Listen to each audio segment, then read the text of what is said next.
Brian, if you can please let us know when we're live.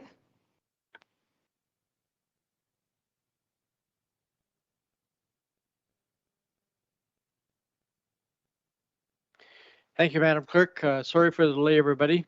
I'll call the meeting to order. Our land acknowledgement statement. We acknowledge with respect the history, spirituality, culture of the Anishinaabe, the people of the Three Fires known as Ojibwe, Odawa, Potawatomi nations who have inhabited this land from time immemorial, and further give thanks to Chippewa Saugeen, Chippewa Nawash, now known as the Saugeen Ojibwe Nation, as the traditional keepers of the land.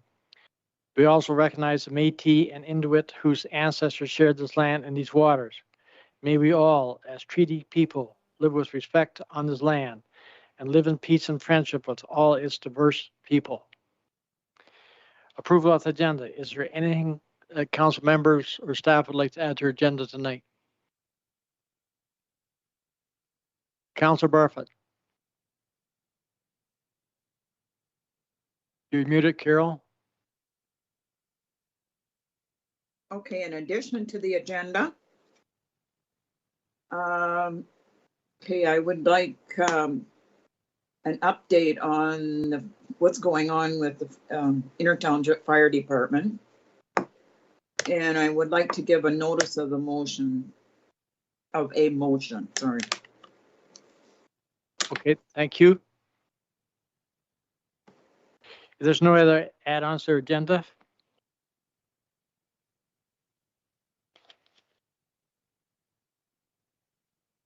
that the recommendation is that the agenda be approved as amended.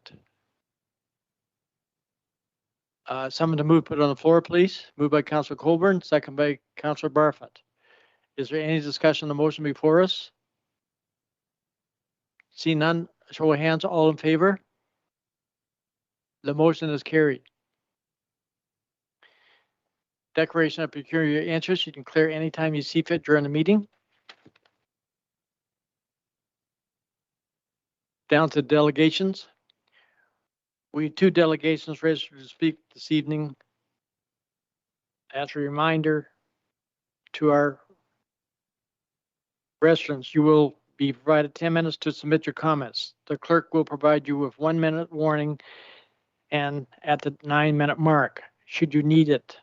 First, I welcome Grey Bruce OPP Detachment Commander, Ms. Deborah Anderson, to speak. Commander Anderson, please go ahead.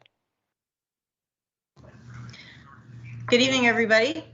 I just want to thank Georgian Bluffs for inviting me to speak at council today. I've just been asked to provide some information with respect to our detachment.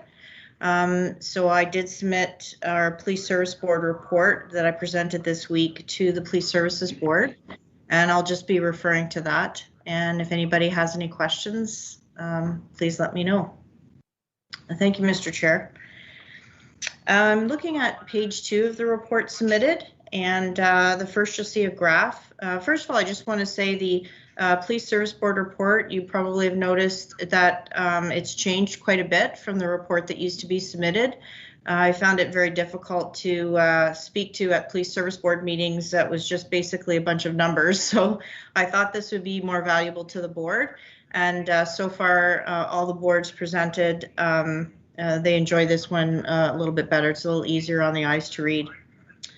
So the page 2 is our calls for service, and it just shows Georgian Bluffs separately from Grey Bruce as a whole.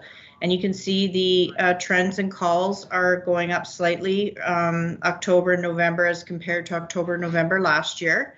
That's not unusual. It's pretty much the same across the board for Grey Bruce in general. Right below there, it just shows your comparative calls for service from October, November of previous years as compared to this year. And it looks like we had a bit of a peak in 2019, and I think by the end of the year we'll be higher yet. Right below is our victim services for Grey Bruce and Perth. This just displays to the board that we do, when we're answering calls for service and doing investigations, that we do take into consideration victims. And and we do make referrals to victim services on their behalf, and it just shows the compliance rate there. On page 3 of the report, so we have some statistics. One is COVID-related calls for service. It is down, I think will be down below what we had in 2020, excuse me. Sorry about that. I've included false alarms and 911 hangups because those are reactive calls for service and they are billed, even though it does take a lot of time for officers to attend these calls, and it is billable, but you can see that in 2020 and 2021, both there's a significant reduction in those calls for service, so that's good news.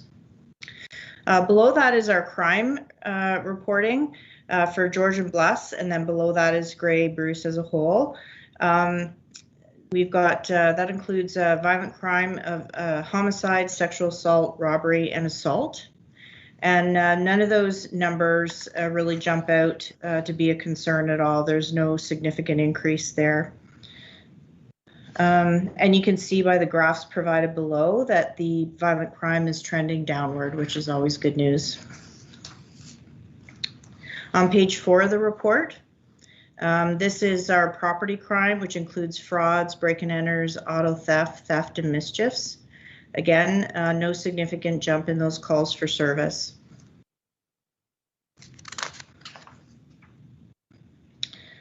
Page 5 of the report, it speaks to drug investigations. A little bit of a spike in 2020, pretty even in 2021, but you may have noticed in the news lately there was a warrant that was executed in George and Bluffs, along with several other locations.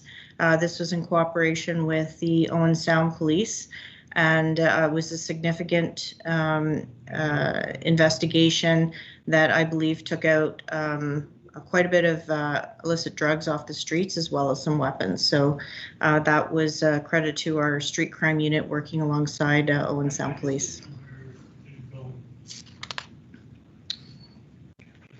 Right below that, we have domestic disputes and missing persons. Domestic disputes, down slightly so far in 2021. I believe will be below 2020, and also the missing person reports are down quite a bit. And you can see by the graph on page 6 that it is trending downward. On page 6 is our crime unit report from Detective Sergeant Byron Schwass. This unit is 6 detectives, and it's led by Detective Sergeant Byron Schwass. They managed 66 benchmark occurrences in the last couple of months, which includes a multi-jurisdictional homicide, 11 sudden deaths. This is Grey Bruce, not just in George and Bluffs, so I just wanted to point out. Out of the 11 deaths, 2 were overdoses. There was 10 sexual assaults, 6 criminal harassment investigations, 2 in-depth missing person cases. Usually missing person cases are resolved within 24 to 48 hours, but occasionally they do take a little longer, and both of these took a couple of weeks to finally locate the person, but they were well when we found them. Right below that is just an update on the homicide investigations that our unit is looking after. They did have some success in arresting and laying charges in a couple of those. These are very lengthy cases, and sometimes take years to finally come to conclusion in court. On page 7, it's a report from our community street crime unit. Their mandate is street level drugs and property crime. And it's a more in-depth report. In this particular report, just to show that in West Region alone, we have 8 community street crime units. And in 2020, they were second in the most warrants that were executed. And this year they were third. So they're doing a lot of great work out there and taking a lot of drugs and weapons off the street.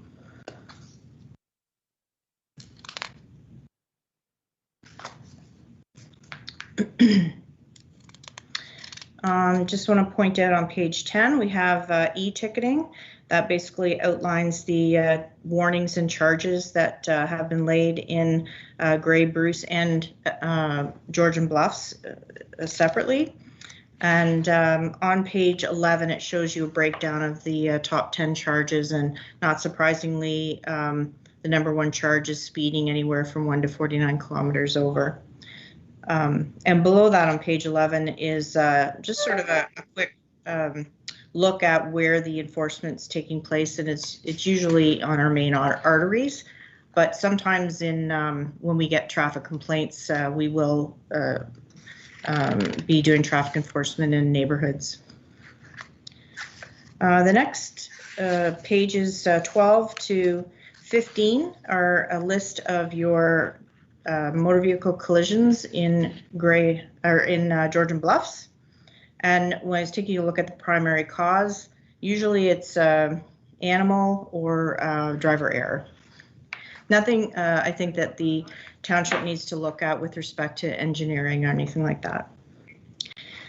Page 16 is our impaired and over 80, that's alcohol and drugs. And we've had 17 impaired drivers taken off the road year to date for 2021. And also I've included our suspect apprehension pursuits. We have very strict guidelines on when we can engage in pursuits, and there definitely has been fewer. Below that shows the traffic complaints that we've dealt with, noise complaints and animal complaints. No significant numbers there. And below that's just your municipal bylaw. Patrols for year to date for ride patrols that we've done in Georgian Bluffs is 157.75 hours. Foot patrol 31 hours. And ATV patrols, we usually deal with those when we do get complaints of ATVs, and we haven't had any in Georgian Bluffs. Below that is just our paid duty hours for Grey Bruce. And on page 18, just shows you the media releases submitted by Grey Bruce OPP. We've had 227 media releases, and below that's just sort of highlights the areas in which we've done media releases to the community. Page 21, I've included that, and I included in all my police service board reports, just in case anybody would like to follow the Grey Bruce OPP on social media. There's just instructions on how to do that, and we encourage people to log in and follow us. Page 22 is our court bureau. Bails processed 19, and criminal information's prepared and submitted are 61, and all the paperwork that goes with that as well. Record checks, we've had 63 level 1 and 2 and 408 vulnerable sector checks, and that's for Grey Bruce as a whole. Our part-time unit, these are 4 part-time officers that we hired back after they retired. They work up to 20 hours a week each, and they look after summonses and subpoenas and criminal and civilian fingerprinting, and that's so we don't have to take frontline officers off the road. They can concentrate on patrol duties and not the administration. I include our auxiliary unit on page 23. We have 9 auxiliary members. We have an authorized strength of 17. So if anybody knows anybody that would like to be part of our auxiliary unit, please direct them to the OPP website. All the application forms and instructions are there. But also Sean Herlahai is our liaison officer and is available to take questions if anybody would like to call in and ask. They looked after 149 hours of volunteer hours with our units and for the couple of months. They also look after looking after Speed Spy, setting it up and downloading the information so we can concentrate on enforcement there. I've included the mobile mental health and addiction response team. That's the mental health unit that can come out to a call if we request them. They're better equipped to deal with mental health crisis calls for service, and they assist us greatly. And we're still working on getting an embedded mental health clinician with our detachment, and we expect that will be coming shortly. And finally, just on page 24, just some noteworthy events. We welcomed permanently Staff Sergeant Keegan Wilcox. He's our new Operations Manager, Staff Sergeant here in Grey Bruce. We have 2 Staff Sergeant positions. Currently, we have an actor that's filling in my position while I'm acting Detachment Commander, and that's Manny Kewell. He's from Perth Detachment, and he's up here for the next 3 months. And below, I just wanted to bring Council's attention to, we've had several officers receive recognition, 20-year bar, the 25-year bar, and 30-year bar for the officers listed there. And that would be my report to Council. And if anybody has any questions, I'd be happy to take them. Thank you, Commander Anderson, for a great report. Does Council have any questions of Commander Anderson? Councillor Colburn, go ahead. Yeah, thank you, Mr. Mayor, and through you to the acting commander. Welcome and thank you for that report. That's a lot of really useful information, and I appreciate it. I was noticing our significant reduction of calls for service for related to municipal bylaw in 2021 compared to 2020, and I just wondered what your perspective was on that and what might explain that. And Mr. Mayor, I just wonder if that might be the result of having had contracted a security service for several months this year that may have been handling some of our bylaw calls for us. So that's my first question. I don't know if Deborah has any insights into that. I was just curious about that one particular number. Councillor Colburn, you are correct, 100% correct in your statement about our contract bylaw enforcement company, SS, did help with that situation tremendously. Commander, have you any comment? No, that's exactly what I was going to attribute it to, would be that the hiring of that company. Okay, go ahead, Councillor Colburn, follow up. And I just had one quick question for Deborah, if I may. Do we still have a good working relationship with our local Crime Stoppers organization? I just wondered if you can give us any insights into how that's working, and also how many tips you might receive in a year's span of time from those folks. Yes, I appreciate that. So we do have a Crime Stoppers liaison officer. So they vet all the Crime Stoppers tips and send them out to the different units that would be best able to research them or investigate them. I don't have the numbers for the Crime Stoppers tip in front of me, but I know that the Crime Stoppers does provide a report to us, and I believe it's quarterly. And I believe that was submitted to the Police Services Board last meeting. And that information should be in that report. Thank you. And just one last thing, Mr. Mayor, if I may, through you to Deborah. Thank you very much for looking to include the mental health professionals within your unit. I think that's extremely important, and I'm really happy to hear that that's being done. Thank you. Thank you very much. Thank you, Councillor Colburn. I'll go to Councillor Barfoot next. Carol, you're muted.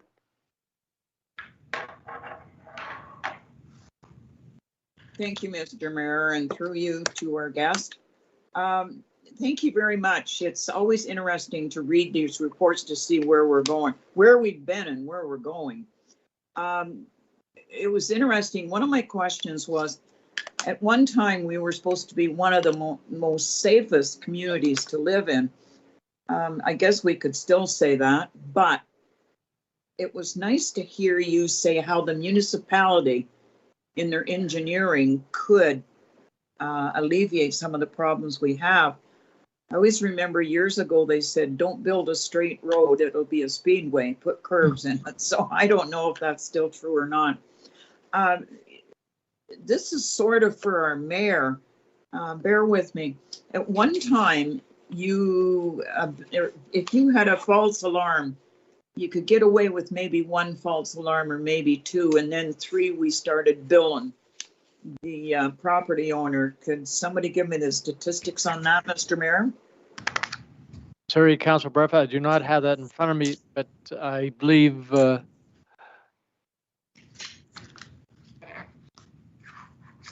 don't know if Commander Anderson, if you could reply to that? Well, there are jurisdictions that bill for false alarms. I would say that Georgian Bluff's false alarms are not particularly high as compared to other jurisdictions, but it does cost the municipality for us to attend because it is a reactive police work. And the other jurisdictions, usually it was, one false alarm would be forgiven, the next false alarm would be so much, and then additional ones would go up higher in price. I have not been aware since I've been in this position of any jurisdiction here that does bill for it.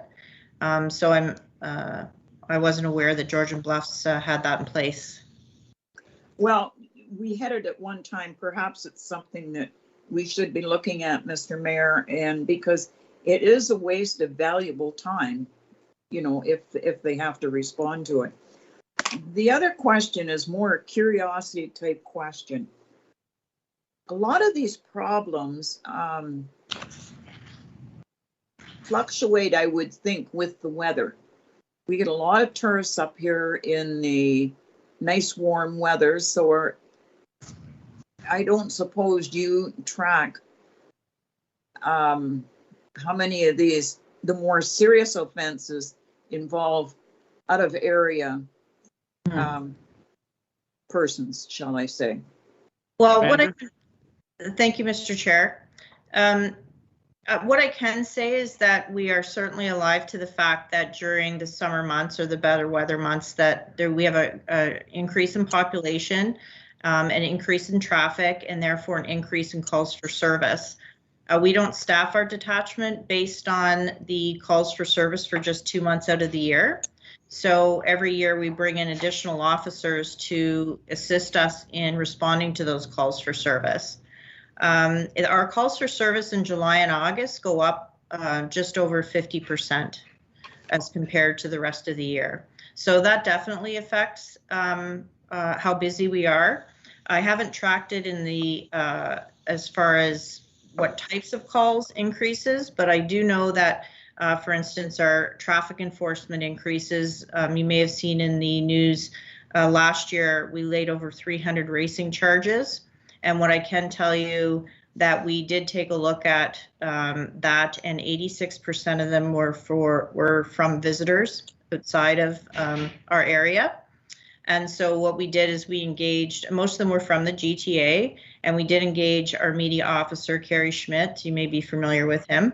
He has a big following in the GTA, but we wanted to make sure that our message got out that we are strictly enforcing speed in this area for safety. And we engaged Kerry Schmidt to help send that message out to the audience that we wanted to target.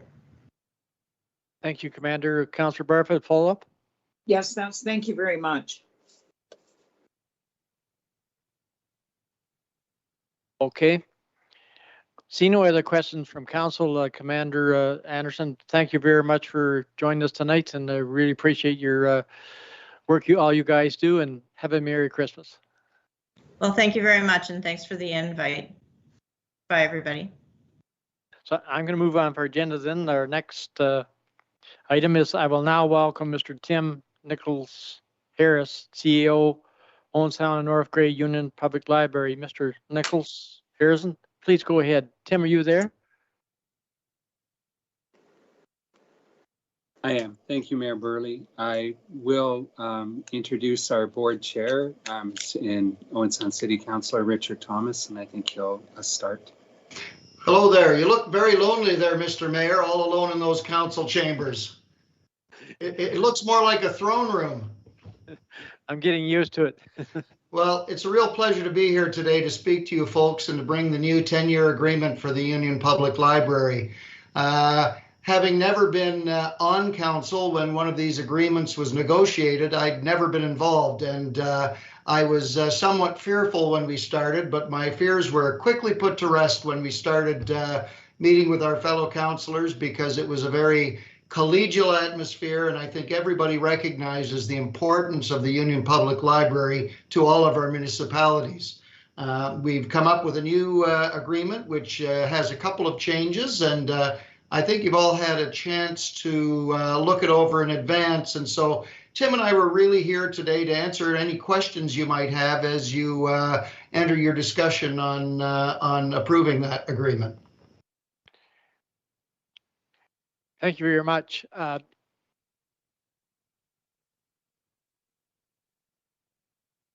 Before I open the floor up to members of council questions, I'm going to read this recommendation I have before me first. That the proposed 2022-2031 Owen Sound North Grey Union Public Library agreement be received, and that a bylaw to authorize said agreement be presented at the December 15th, 2021 meeting of council. Someone to move to put on the floor, please. Moved by Deputy Mayor Carlton, second by Councillor Thompson. Now, does council have any questions on the motion before us, or any comments? Councillor Coburn? Thank you, Mr. Mayor, and through you to our library representatives here. I know that our former agreement was a 10-year contract as well, and I know that this proposed one is also 10 years. I guess I'm just curious to know, is that typical? It's not often that we see us entering into agreements for a span of 10 years. That moves us beyond the next two councils, in fact. So I just wondered what the comments are, perhaps in regards to that particular issue. Thank you. Tim, comment?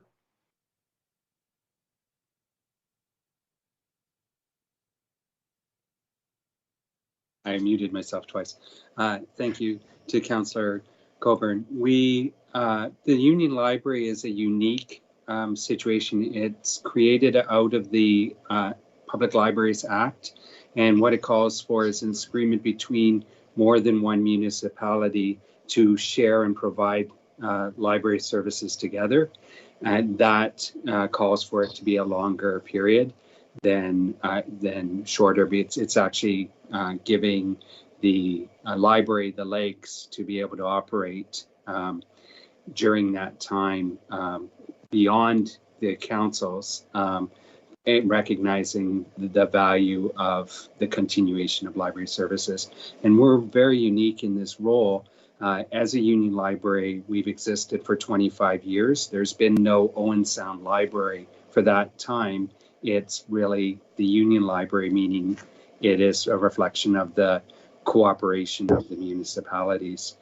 We are the largest by size and population Union Library in Ontario, and that's an incredible recognition of the goodwill of the various municipalities and their long-term commitment to library services in this region. Thank you, Tim, and it's just great to be able to be a member of the Union Library. Councillor Thompson, you are a member on that committee with Councillor Pringle, so go ahead, Brian. Sure. I mean, I can jump in. I'm curious about, Councillor Coburn actually asked me about the question last week about the 10-year term, and I wasn't sure how to answer that. So I've been involved in two, the original and the update since. We're both 10 years, and I don't know, the second term and this one, we're both 10 years, and I wasn't really sure why. I had a quick scan of the Public Libraries Act, and I didn't see a term suggested, or so I don't know if we can say that the act suggests a 10-year term, but it has been the history that we've selected 10 years. And I think there's only one guy in the room who could go back that far, Mr. Mayor. And my apologies, maybe Councillor Barfoot, you may have been on council for the original one too. You guys are some of our organizational memory here. So I'm not sure if either of you have some insight on why 10 years was picked originally.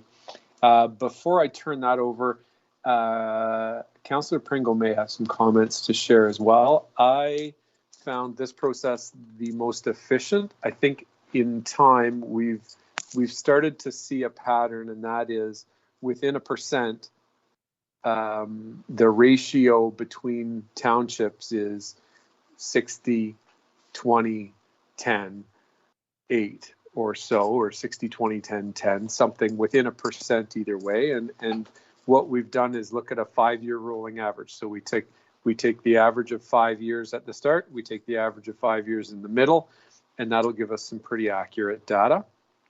The agreement is very similar to what we've had before, with the exception that you may see when in the past we've had an increase in budget up to 3%. It would move without I'm using the wrong words, but up to 3% would move forward.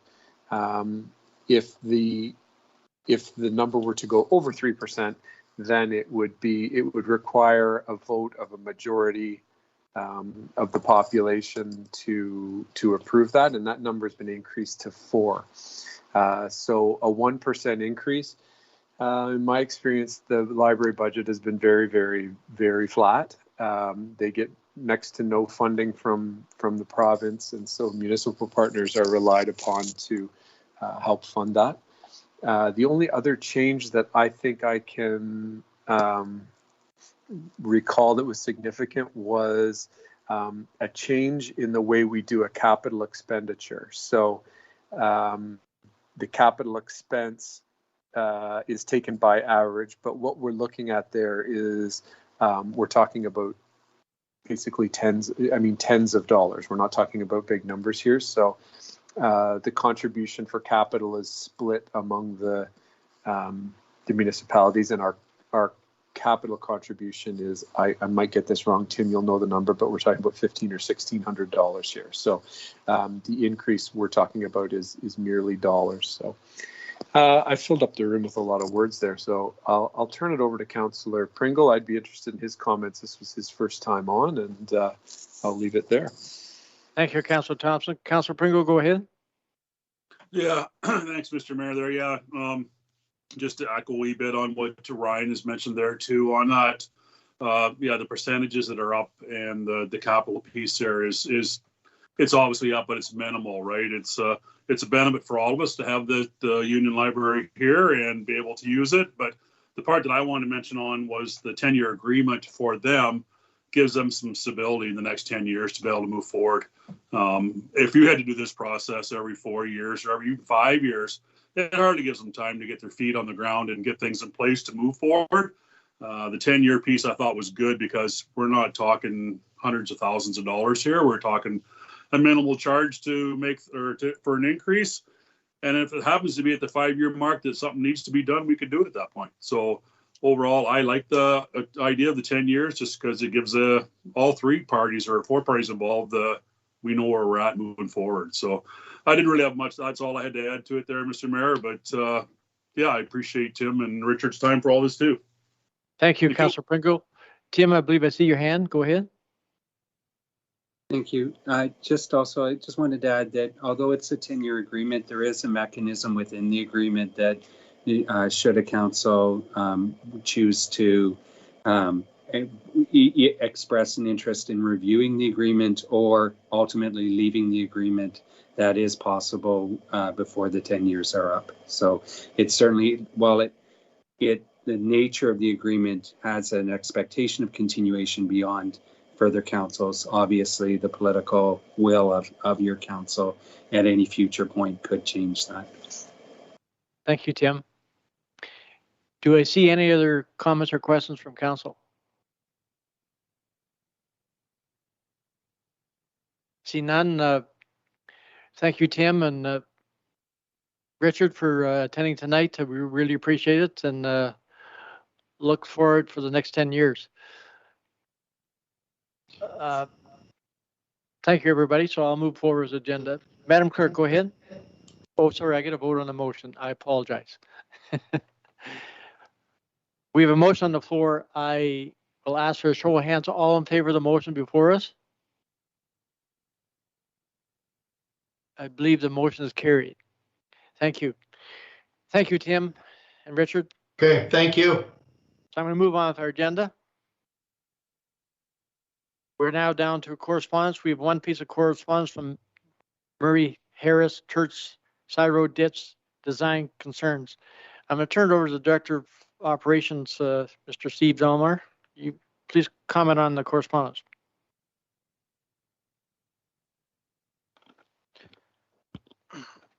Through you, Mr. Mayor, to council and tonight, in regards to the correspondence that we received from the residents on Balmy Beach Road, there has been a lot of concerns about with the ditching and proposed water that's going to be coming off of some of the developments that are going to be happening in the near future.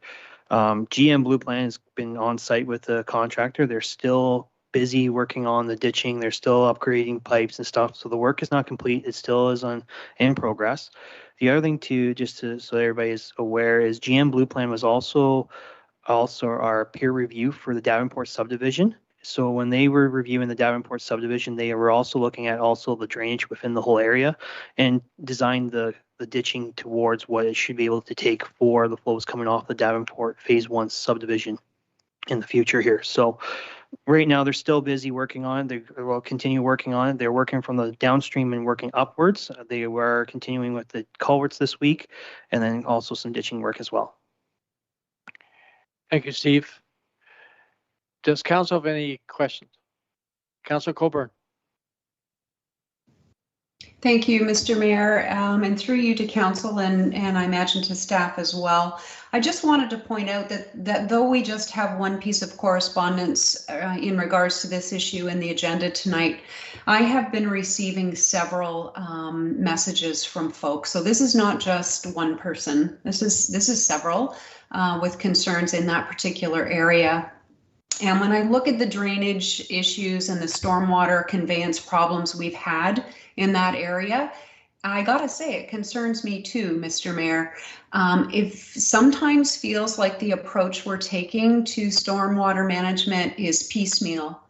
And it often feels like we're slapping a Band-Aid on it each year to try to mitigate some of the damage around that area. And frankly, I think our ratepayers have valid concerns. When I see the pictures of the water in those ditches already with minimal melting and minimal snow already, it makes me very concerned for what we might be looking at in the spring.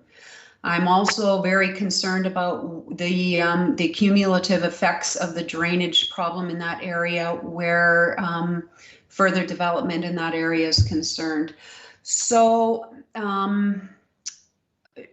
just in terms of a little bit of minutia, when I look at the gabion rock and it's not contained at all with a cage or a basket, that does make me wonder too why we would do that and expect those stones to stay in place when we know that they're not likely going to stay in place.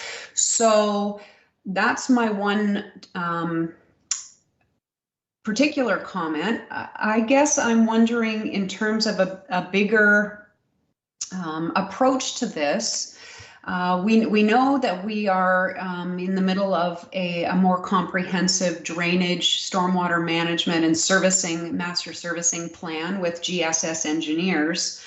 I'm wondering if we don't pull them in right now while they're doing that kind of work for us anyway, and have them look at this particular area and get a second opinion from them on the measures that we're implementing currently to make sure we are on the right track. I think the ratepayers deserve to have those assurances, and that's what I would put forward right now. And I'm curious to know what our Director of Operations thinks about that, please.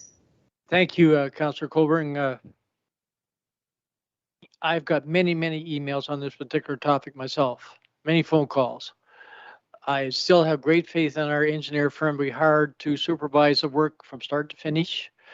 It's the contractors working in very hard conditions to try and achieve this. I do have great concerns to make sure the job is done before our spring runoff. I physically have seen it to know and understand. My big concerns are getting our box covers in at the beginning of the process, so we have an outlet at the end of the ditch. And I've been assured by our Director of Operations that this project will be done before we have to worry about the spring runoff. Go ahead, Steve. Through you, Mr. Mayor, to Councillor Colburn.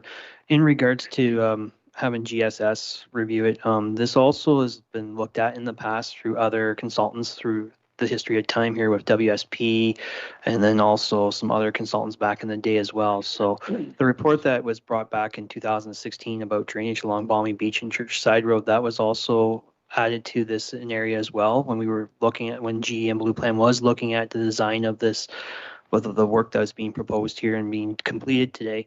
The other thing too is the town's drainage superintendent was part of those discussions as well. So they were involved with the whole review of what was coming down from the Davenport subdivision of the ditches and stuff like that and how we're designing them there. But if council wants us to have another consultant look at doing another peer review of another peer review, then that is something that I would just need to have a little direction on. Councillor Colburn. Yeah, so I think we do need a peer review, but I guess I'm suggesting, since we've already contacted GSS Engineering and they're already looking at a comprehensive plan, why don't we pull them in to have a look at this specifically while they're doing work for us anyway? I don't imagine that would be a huge deal for them to do. And I just want to say that, you know, it's not that I don't have faith in our engineering reports, but at the same time, this has been an ongoing problem for these folks in that area, and I don't think that we should be dismissive about those concerns. They're valid concerns. They've seen the runoff, they've seen the damage, and frankly, some of the folks in those areas also have some pretty decent technical knowledge about this kind of issue. And I think we ought to listen to our ratepayers, and if they're looking for more reassurance that this is a proper solution for that area, then why not ask GSS to take a look at this point in time? That would be my recommendation. Thank you, Councillor Colburn. Steve, go ahead. Through you, Mr. Mayor, to Councillor Colburn. I can definitely reach out to GSS tomorrow morning and just to see what it would cost for them to do a quick peer review of this design work. And then I can bring back a report to council for additional funds if it's required. Thank you, Steve. Councillor Thompson, go ahead. I really am just commenting in support of my colleagues. I think that, you know, when we hear, sometimes we hear concerns from neighbors and we take them seriously. Although my experience in this is there is so many comments, there is so much concern, and I agree with Councillor Colburn, we have some people with some technical knowledge and local knowledge talking about this is unusual. There's not typically water here, now there is water here. Like a lot of event information that I don't think we can turn away from. And I wonder, I wonder if there's an opportunity for us to forward the correspondence that we got from GSS to say, here's the information we're getting. So can you explain this? Can you explain this? What about this? So, I mean, all of the information, whether it's coming from technical people or people saying, you know, I've lived here a long time, I've never seen water laying here. So how about this? rather than have them do a review, have them really specifically look at this is what the experience is of people, and how do we provide assurance to our ratepayers? Because I think the onus is on us if we're going to do development in some of these areas to make sure that we can answer all the questions. So that's my comments. I thank you very much for that, Councilor Thompson. I do agree with your comments.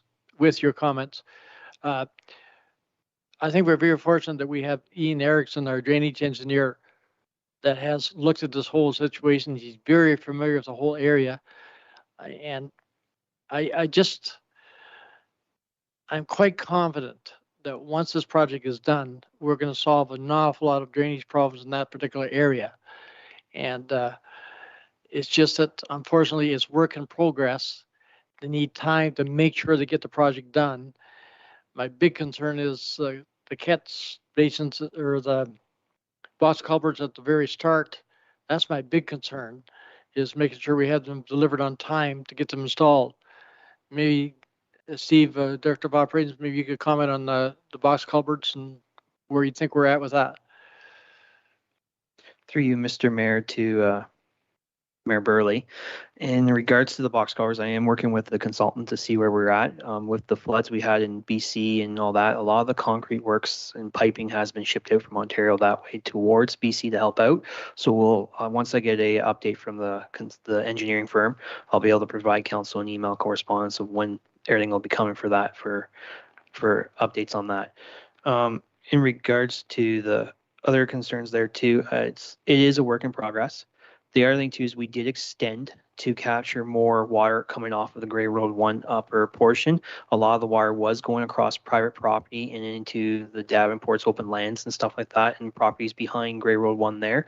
We're trying to capture it and bring it down the Churchside Road and increase the size of these ditches and build proper berms and stuff like that. But the work is in progress.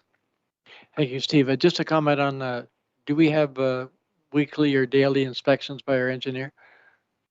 Through you, Mr. Mayor, to Mayor Burley.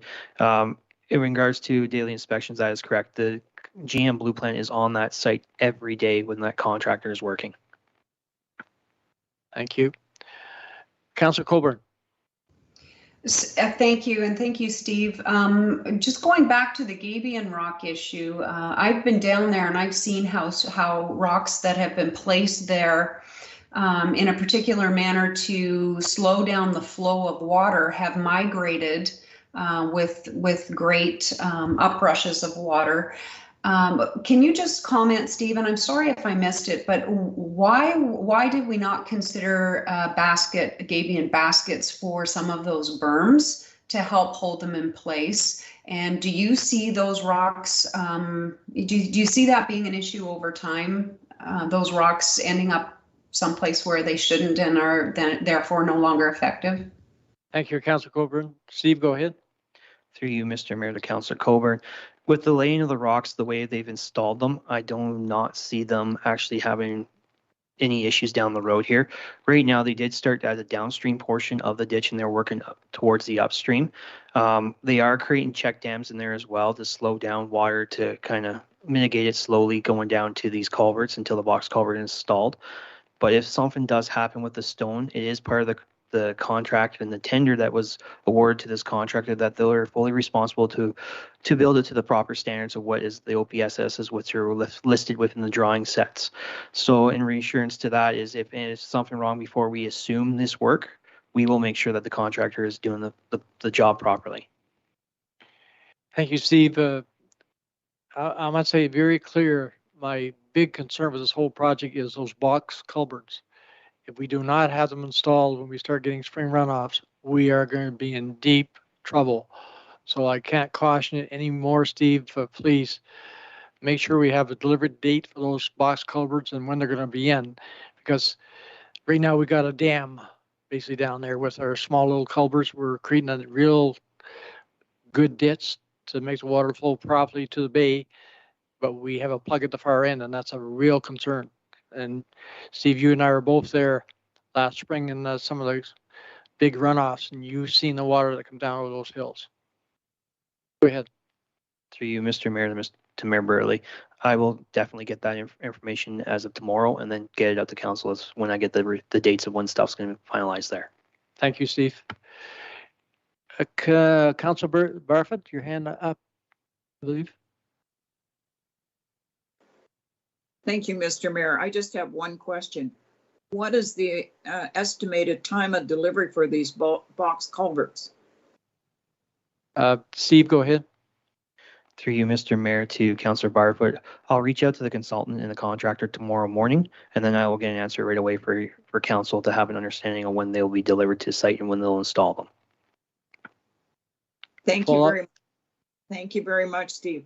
I want to make it clear, I'm not an engineer, but maybe if we get some dates when they're supposed to be here and the completion of the job, people will rest a little easier. Thank you, Councilor Barfoot. Steve, go ahead. Through you, Mr. Mayor, to Councilor Barfoot, I'll make sure that's included in the email as well, the dates and timings. Thank you. If there's no other questions on this correspondence from council, I'll move forward with our agenda. So we're down to staff reports. The first one is planning.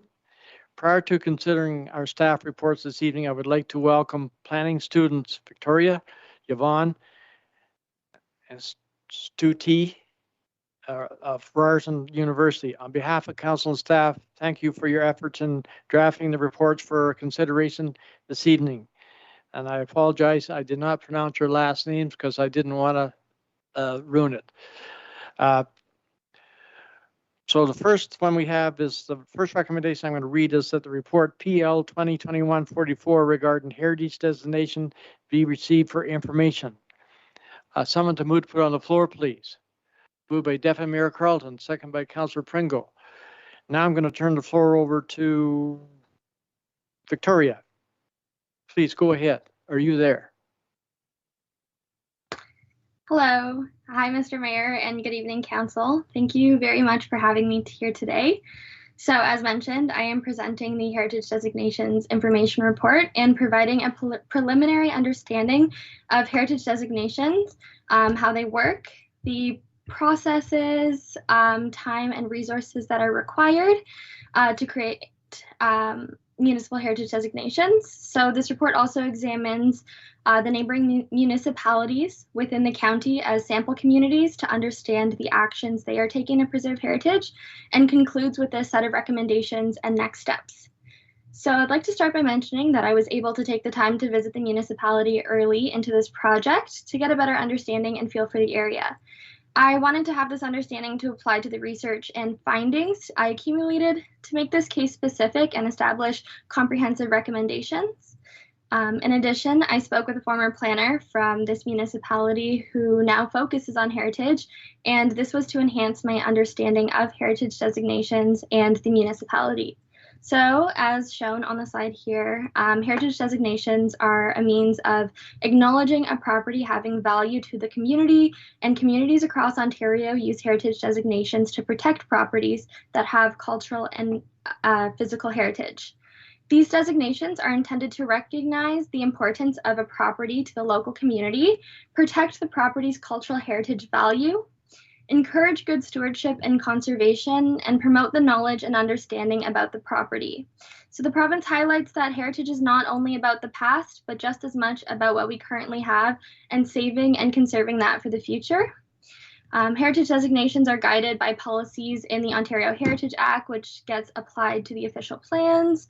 And there's also other legislation that works to protect heritage, such as the Niagara Escarpment Plan, which already protects some of the natural heritage landscapes within the municipality. Currently, the Grey County official plan permits municipal heritage designations within the county and encourages heritage protection and conservation. And the Georgian Bluffs official plan gives some direction on preserving and protecting natural and cultural heritage. The Ontario Heritage Act outlines 3 significant elements to heritage designations, these being municipal heritage committees, the designation of properties, and heritage conservation districts. The Ontario Heritage Act states that municipalities have the responsibility to formulate heritage policies and principles and to implement a heritage conservation program if possible. But the Act states that heritage can apply to buildings and monuments, streetscapes and landscapes, bridges and railway stations, archaeological sites, cemeteries, spiritual and sacred places, battlefields, industrial complexes, and farmer villages and campsites. And these are all kind of locations that tend to be unique to the community and help build the community's unique identity.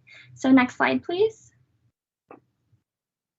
A municipal heritage committee is established by a procedural bylaw that must meet the requirements outlined in the Heritage Act. So this bylaw needs to have a specific terms of reference that clearly sets out the roles and relationships between the heritage committee and the municipality. So this allows the committee to be productive and have a cooperative relationship with the municipality. So in the Heritage Act, it outlines that a good terms of reference includes a purpose or need to ensure that the work is not already being completed by some other committee, a mandate to set goals, a set time frame, the powers of the committee, potential membership to set out who selects members and the criteria for selection, the communication process, and lastly, an evaluation format as a means of measuring the achievement of goals. So in addition to this, the Municipal Council also has a set of responsibilities. These responsibilities are setting the municipal budget that'll be used for heritage conservation, carrying out heritage conservation policies in the official plan amendments, and receiving recommendations and consulting with the Municipal Heritage Committee, if there is one, and having respect for the committee's advice. In terms of creating the Municipal Heritage Committee, the council determines the number of members for the committee, as well as the required qualification for its members. So this really depends on the size of the municipality, the extent of the heritage program, and the organizational structure of the municipality. The Heritage Act states that there must be a minimum of 5 members on the Heritage Committee, which is likely sufficient for Georgian Bluffs. And in terms of the qualifications for members, it is ideal that the committee best represents the community and has a balance of the various perspectives within the community and its local interests. And members should have some knowledge on heritage, whether it be like a theoretical background or the heritage of the community. And then in terms of staff resources, in addition to the committee, a heritage planner would be required to write the bylaw to permit the heritage designation in the municipality and write an official plan amendment to incorporate the heritage policy, as well help with the terms of reference for the heritage committee to operate in accordance to. Next slide, please. So this is the process flow chart of designating a property. This is one made by the province of Ontario. And so in terms of the process of designating a property for heritage, the first step would, as I mentioned before, be passing the bylaw to allow the designation to be permitted in the municipality. On average, this takes about 1 to 2 weeks to write up the bylaw as well as the terms of reference. And then after that point, the next step would be creating the committee. So this timeline really depends on how the council decides to advertise committee recruitment, as well as public interest for filling positions for the committee. In terms of the actual process of designating properties from start to finish, it is also quite variable, but it takes about 6 months to a year to complete on average. When there's a proposed designation, a notice must be provided to the public in the newspaper within 90 days of the proposal. And once the notice is provided, the public has 30 days to object to the proposal, where any resident in Ontario can object. Next slide, please.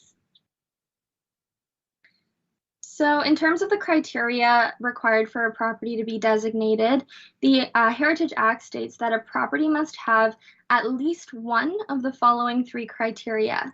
So the first criteria is the property has design value or physical value, and this is because it is a rare, unique, representative or early example of a style, type, expression, material, or construction method, or displays a high degree of craftsmanship or artistic merit, or demonstrates a high degree of technical or scientific achievement.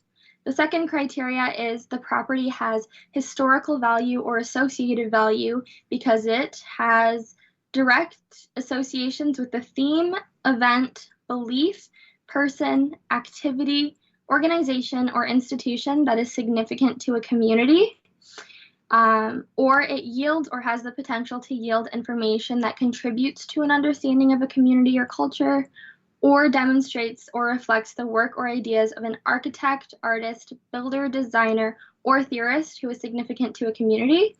And finally, the third criteria is the property has contextual value because it is important in defining, maintaining, or supporting the character of an area, or is physically, functionally, visually, or historically linked to its surroundings, or is a landmark. And then, as I mentioned earlier in this presentation, there is also heritage conservation districts. So heritage conservation districts require almost all the same information. However, the process for this type of designation takes significantly longer and requires greater expenses and resources. And this is also variable depending on the size of a proposed district. I also want to mention it should be noted that regardless of which actions are taken as well as decisions made, there would be costs associated with the creation of a heritage designation, and the details of those costs can be found in pages 8 and 9 of the report. And out of all the municipalities in Grey County, excluding Georgian Bluffs, 4 currently have heritage designations. Although not all the municipalities in the county are of the same size or historical backgrounds, this information just provides perspectives on the nearby communities and how they're applying heritage policy within their municipality. Next slide, please. So based on the research and findings from this report, it is recommended that at this time, Council not move forward in approving or enacting a municipal heritage designation. The findings in this report have highlighted the extensive time and resources required to completing the process of a heritage designation within the municipality. Council's direction should consider the current level of interest for a municipal heritage designation in comparison to the costs and resources of implementing a heritage designation. So if Council is interested in creating a municipal heritage designation, further reading of the Ontario Heritage Toolkit to better understand the heritage conservation in Ontario and how to apply the Act to the municipality and initiate a municipal heritage designation is recommended. This is a 5-document toolkit that where each document highlights a different aspect of heritage designations. And by reviewing this toolkit, Council can gain a greater understanding of how multidimensional heritage designations are and understand the role they have in the process of creating a municipal heritage designation, and then determine on if this is a process they choose to support. In combination with reviewing the Heritage Toolkit, it is recommended that Council further determine if a greater interest for a heritage designation lies within the municipality. This includes investigating how many properties in the municipality can meet the criteria for having heritage value or significance, and if the owners of the property are interested in having said properties designated. So if there is greater interest found for heritage designation, Council may choose to revisit a motion to create a municipal heritage designation for the Township of Georgian Bluffs in the future. Based on the requirements in the Ontario Heritage Act, it should be noted that a heritage conservation district would be challenging to implement here, as there does not appear to be a defined district within the municipality that would require this type of designation. And as mentioned earlier, this type of designation requires greater costs and resources. So this concludes the presentation of this information report. I would like to thank you all for your time in reviewing this report and considering my information presented. So if anyone has any questions, I would gladly answer them to the best of my abilities. Thank you very much, Victoria, for a fantastic report. It's great information for us to work with our strategic plan and our official plan going forward. It's great information that you provide for us, and thank you very much. I'll go to Councillor Coburn first. Thank you, Mr. Mayor, and through you to our student. Victoria, thank you so much. I trust this was a valuable experience for you in your learning. So thank you for putting this together for us. I certainly learned a lot in reading your report and hearing your presentation, and I really appreciate that. I also really appreciate having a senior planner who is so willing to take on students and help with their learning. So I just want to recognize Jen in all of this as well. So thank you. My question, I guess, is this, and I hear you. There are definitely some challenges in putting an official registry together for our municipality. I wonder if this is something that we can revisit down the road and even have another student project whereby we don't necessarily have an official registry, but wouldn't it be nice if someone could put together an inventory for us of the historical sites and landmarks that have that kind of significance that you're talking about within our municipality, even if we were to use it to promote our area for visitors, put up some signage to let people know what these sites are and what their history is, so that they can read that and understand our area a little bit better. I just wonder if that sounds like a viable kind of project to you, Victoria, and also what our senior planner would suggest along those lines as well. Thank you again. Thank you, Councillor Coburn. I don't know if Victoria, you want to comment on that or not. And Jen, any comments from you, Jen? I can start with just some input on this. So I do think that would be a really valuable experience and asset for the municipality to have, especially as a student project. As I mentioned, as one of the recommendations, having the chance to look into potential sites of heritage within the municipality can help work towards, say, having a heritage designation in the future. The only thing that I would say would differentiate your suggestion from a heritage designation would be that the heritage designation does protect the building and the site from changes and alterations that would, in theory, affect that historical or heritage preservation. But I do think in terms of just collecting that information, that could be a really great asset for the municipality. Thank you, Victoria. Before I go to the Deputy Mayor, Jen, any comment? No, I would actually agree with what Victoria has just communicated. Well, thank you very much for that, Victoria. Deputy Mayor Carlton, go ahead. Thank you, Mr. Mayor, and excellent report, Victoria. I thoroughly enjoyed reading it. And I somewhat had the same question as Councillor Coburn about a listing of any sites within the municipality. So I could see value in having that. I have a couple of other questions, though. You mentioned a heritage planner would be needed. Is that something that would need to be a full-time person on staff, or could that be a contract position for a shorter term? And then I have one question after that. And I'm not sure just who could answer. Jen, do you want to answer that? Yeah. Yes. Thank you, Mr. Mayor. Through you to the Deputy Mayor. Because it's effectively what I would consider a niche position, there are a number of requirements under the Heritage Act that need to be followed. So you would need to have a staff member dedicated towards getting that up and running, at least in the beginning. So Victoria did mention that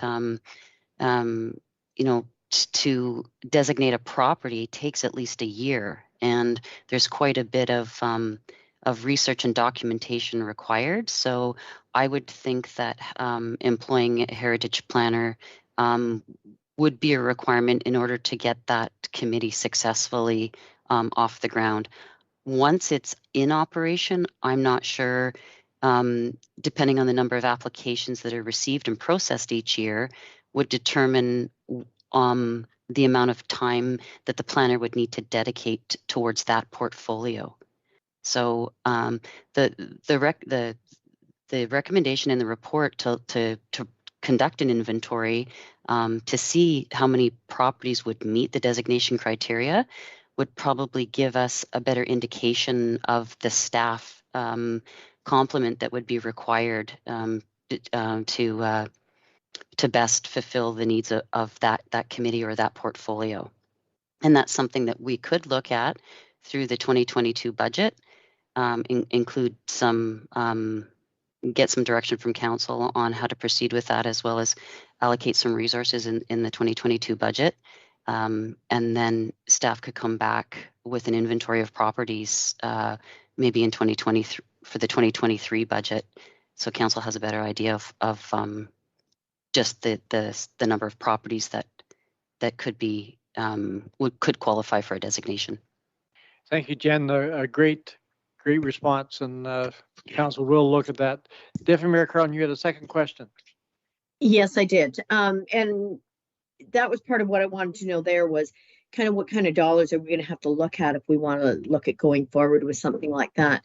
My other question or kind of concern is, as we're looking at designating properties, what effect does that have on the owner of the property? Does that put an additional onus on them?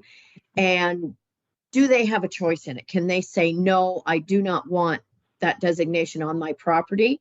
And is there a way to just have it listed without causing undue hardship, say, for the property owner? And I guess I'll turn that over to the senior planner first. I'm going to ask Victoria to answer that. That's part of her research. Okay, thank you. Go ahead, Victoria.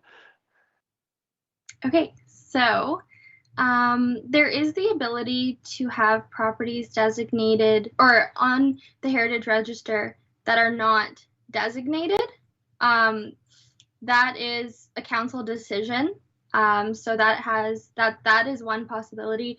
In terms of the effect that it has on property owners, is really the main effect is if they want to make any changes to the building or property, they have to kind of take extra steps in the permits to allow them to make the changes to make sure that they are maintaining the heritage value.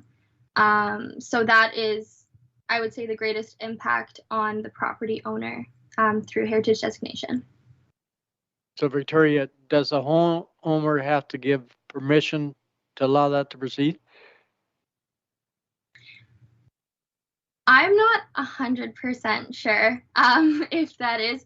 I know that they have the ability to object to it because part of the designating process is providing a notice to the public, to the property owner, and to the Ontario Heritage Trust.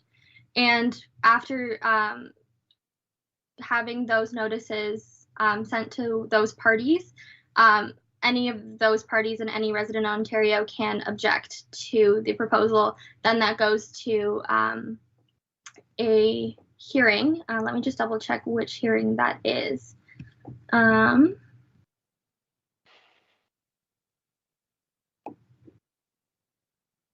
the process flow chart from the presentation, it says that there's a CRB hearing, and through that hearing, the report is given to council, and council decides if that property should be designated from there. Thank you, Victoria. Does that answer your question, Deputy Mayor?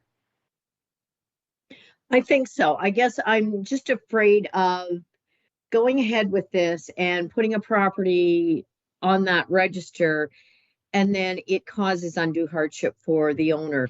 And I would want to be cautious too that maybe the current owner is willing to be on that, but they go to sell the property, and does that designation carry forward to another property owner who now, last year I redid my kitchen in my house. It's a 118-year-old home. If there were a designation, does it mean there's only a certain way I can do the kitchen? There's only certain materials I can use. So that changes things for the property owners. And I think we want to be quite cognizant of that going forward. So that was my reason in asking, and thank you for your answer. Thank you, Deputy Mayor Carlton. I'm wondering, Madam Planner, just to leave this where it is, this report is mainly for information tonight, but I wonder, could we maybe bring this back at the beginning of next year with our next steps? See where we go from there. Yes, Mr. Mayor, I can add that to the planning department's report list. And it can also be brought up as an item for budget consideration for the 2022 budget as well. That's correct. Okay. Thank you again, Victoria. Thank you very much for excellent work. So I'm going to move on for agenda down to our next item, which is Industrial Lands Study Report. The recommendation is that report, oh, sorry, Madam Clerk, I apologize. Did we vote on that? No, I didn't. Okay, we had a recommendation on the heritage designation motion. Show of hands, all in favor of that motion? The motion is carried. Good, thank you. Now I'm down to our next report, and I'll read the recommendation that report PL 2021-45 regarding industrial land study be received for information. Someone to move to put it on the floor, please. Moved by Councillor Coburn, second by Councillor Pringle. And I believe, Yvonne, you were going to give your report, and are you there, please? Hello, Mr. Mayor and Council. Thank you for having me here today. And Sorry, Yvonne, we can't hear you. Could you hear me now? Okay. That's good now. Okay. Hello, Mr. Mayor, Council. My name is Yvonne E, and thank you for having me here to present findings from the Industrial Land Study Report, as well as to answer any questions you may have about it. On to the next slide. I would just get right into it. Industrial lands are areas designated for industrial uses such as manufacturing, storage, and transportation terminals. Industrial uses are often permitted in a broad range of industrial and commercial land use designations, including the space-extensive commercial and industrial, rural industrial, and highway industrial designations. Light industrial uses such as supply establishments and storage buildings are permitted in some commercial designations or zones. And in relevant policies like the provincial plan and some studies, industrial lands are considered part of employment lands, which are areas designated for clusters of business and economic activities.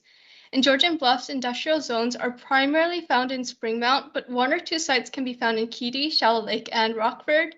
The land use designation in Georgian Bluffs is a space-extensive commercial and industrial, and the zoning designation is the M1 industrial.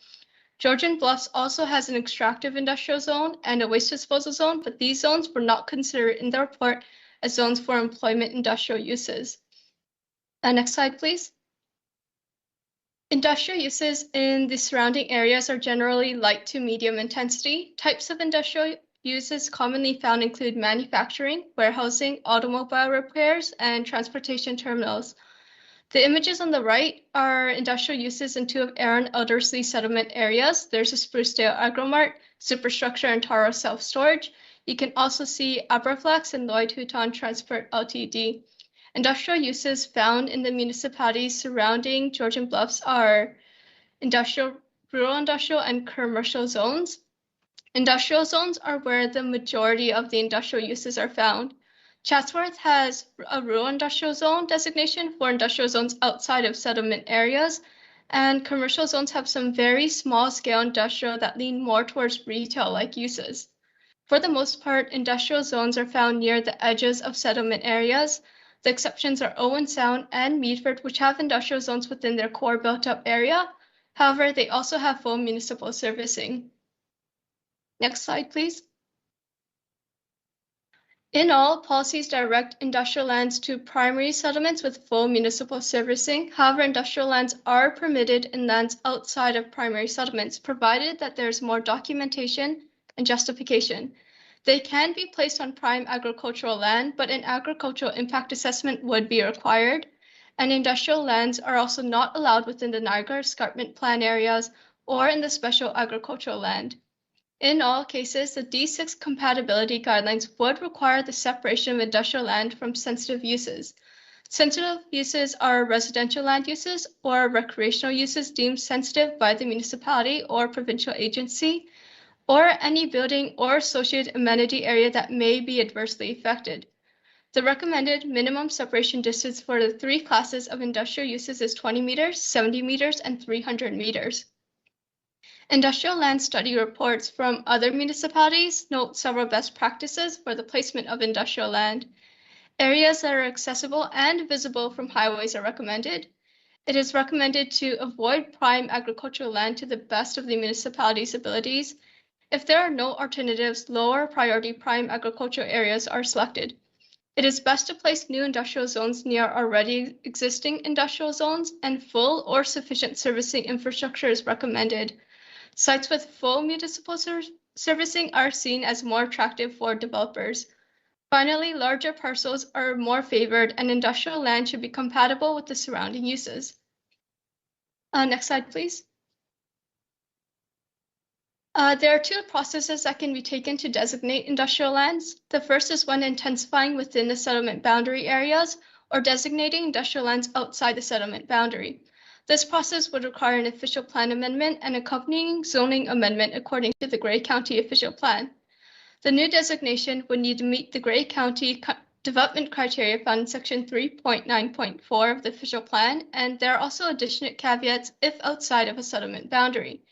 The area needs to demonstrate that there are additional benefits not available within a settlement boundary. For example, a larger lot, larger buffers for compatibility, or proximity to resources and access to major roads. If the new zone will be in a prime agricultural area, an agricultural impact assessment is also required. The second process is much more lengthy. If council wishes to expand the settlement area to have more land for industrial uses, a municipal comprehensive review is required. An MCR would require a lands need assessment, and Georgian Bluffs would need to demonstrate the need for expansion, the presence of sufficient infrastructure, and a minimum separation distance is required. Impacts from the expansion would need to be mitigated as much as feasible, and prime agricultural lands need to be reasonably avoided as well. Next slide, please. All of this informed my recommendations. As Georgian Bluff settlement areas are built up, it would be beneficial to examine lands outside of settlement areas where there can be additional benefits, such as larger lots. Preliminary land identifications in studies are done using the best practice framework and considerations, so this is recommended as well. As for an industrial land study, not retaining a consultant and identifying land in-house may be quicker and cheaper should council wish to designate a few sites, such as 1 or 2 sites. This is because studies examine things such as growth projections, the current supply of employment land, and employment need. This can be found at a broad level in the Grey County Growth Management Strategy, and additionally, preliminary industrial land identifications are made by consultants based on the best practice framework and considerations like the ones mentioned in the previous slide. However, should council wish to examine some potential policy changes or examine whether infrastructure investment would be worth it, hiring consultants for a study could be helpful for more detail. And should council already be considering other policy changes that require consultation and studies like a community improvement plan, doing an industrial land study alongside this can be worthwhile as well. And that concludes the brief presentation I've prepared, and thank you for listening, and I welcome any questions or comments that council may have. Thank you, Yvonne, for your great report. Really, really technical. Does council have any questions? See none? I have a recommendation, a motion on the floor. Show of hands, all in favor of the recommendation. The motion is carried. Thank you, Yvonne, for a great report. I'm going to move on for agenda. We're down to Parkland dedication information. I'll read the recommendation first. The report PL 2021-46 regarding Parkland dedication be received for information, and that the official plan Parkland policy be updated as part of the 2021-2022 official plan update, and further that the committee of the whole directs staff to draft a Parkland dedication bylaw for council's consideration. Someone to move to put on the floor, please. Moved by Deputy Mayor Carlton, second by Councillor Thompson. And okay, I'm going to move on to 2T. I apologize if I'm saying your wrong name, but please, you have the floor. Thank you, Mr. Mayor, and good evening, Mr. Mayor and council members. My name is Stuti Bhatt, and I'm here to present my findings on Parkland dedication that will help the township to build upon its existing Parkland and cash in lieu policies and to implement a new Parkland dedication bylaw. I will also make an attempt to interpret the recent changes that were made to the Planning Act under Bill 108, 138, and 197, and how that affects the process of Parkland dedication for new development applications. As well, this report looks at at bylaws and policies of nearby municipalities to give the township a better understanding on Parkland dedication. This presentation will also provide a brief outline of the legislation that gives municipalities the authority to pass the bylaw and provide the council with guidelines on how to establish the bylaw. So Parkland dedication is a tool established under the Planning Act of Ontario that gives municipalities the authority to acquire a certain amount of land from developers at the time of development or redevelopment process. It is section 42, 51.1, and section 53 of the Planning Act that gives municipalities the authority to pass a Parkland dedication bylaw. An alternative to Parkland dedication bylaw. An alternative to Parkland is municipalities asking developers for a payment of cash in lieu in instances where a development of parks may not be possible. The council can then choose to use that amount towards Parkland development in other areas within the municipality, or update and modify existing parks in the city, or the township can also choose to set up a Parkland Reserve Fund. The Act also requires both upper tier and lower tier municipalities to have policies regarding Parkland dedication in their official plans. And the rate at which the amount of Parkland or cash in lieu amount is calculated, it varies from municipalities to municipalities and is subject to change over time as the size and population of the municipality changes. Next slide, please. So currently the township does not have a Parkland dedication bylaw. And because it doesn't have a bylaw, it can only collect Parkland or cash in lieu for residential developments that are approved through consents or plan of subdivision applications. Having a Parkland bylaw will allow municipalities to collect Parkland or cash in lieu for commercial and industrial developments and for residential developments like rental apartments. Clear on what council's requirement for Parkland dedication are. Second reason why the township will benefit from a Parkland dedication bylaw is in reference to the Recreation and Trails Master Plan. The Georgian Bluffs currently has a total of 20 hectares of land that make up its inventory of parks, which roughly translates into 2 hectares per 1,000 residents. Now, to keep up with the future population estimates for the year 2031, the Trails Master Plan recommends that an additional 3 hectares of land be acquired, and it recommends that the township do so via adopting a Parkland dedication bylaw. And lastly, having a healthy park system improves the quality of life by providing recreational opportunities to the residents and is overall beneficial to the physical and mental well-being. Now, the figure that you see on the right-hand side of this slide here presents the findings of the community-wide survey that was conducted by Monteith Brown Planning Consultants Limited for the Rec and Trails Master Plan. The community survey asked the members of the public to provide insights regarding their participation, interests, and priorities relating to parks, recreation, and trails in Georgian Bluffs. Now, the survey found that the top activities undertaken by the residents were walking for leisure, hiking, visiting a public beach, enjoying parks and open spaces, and outdoor swimming, suggesting that the residents of the township enjoy the outdoor area. Second finding was that nearly 4 out of every 5 respondents believe that the future investments in recreation facilities and trails should be a high priority for council. The highest priority for future spending on recreational infrastructure were reported for nature trails, multi-use trails, acquiring parks and open spaces, off-road sign trails, and arenas. Commonly reported barriers to participation in rec and trail related activity included a lack of time, lack of desired facilities or program, and lack of information about what is available in Georgian Bluffs. Next slide, please. Now, in accordance with the applicable provincial and municipal legislation, and upon reviewing Parkland education bylaws and policies of nearby municipalities, the report suggests that the new bylaw should have the following provisions. 2% of the subject land for industrial or commercial development or redevelopment applications, 5% of the subject land or 1 hectare per 300 dwelling units for residential development or redevelopment applications, 5% of the subject land for all other types of applications, a cash in lieu payment that will equal the amount of land required to be conveyed, which is to be collected before the issuance of building permit. And lastly, provisions that states land uses that will be exempt from Parkland dedication.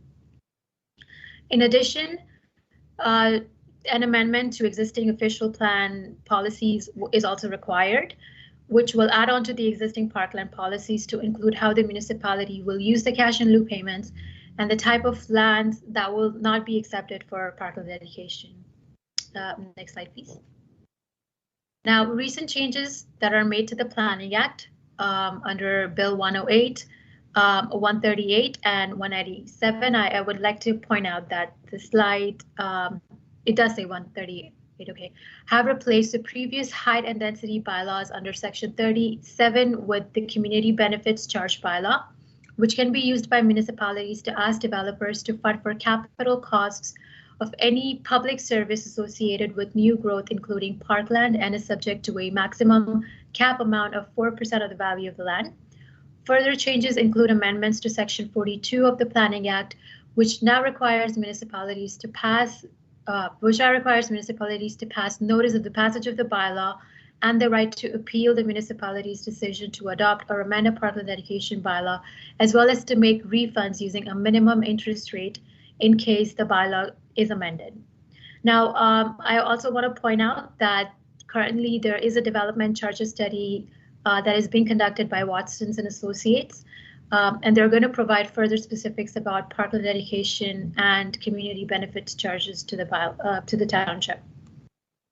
Next slide, please.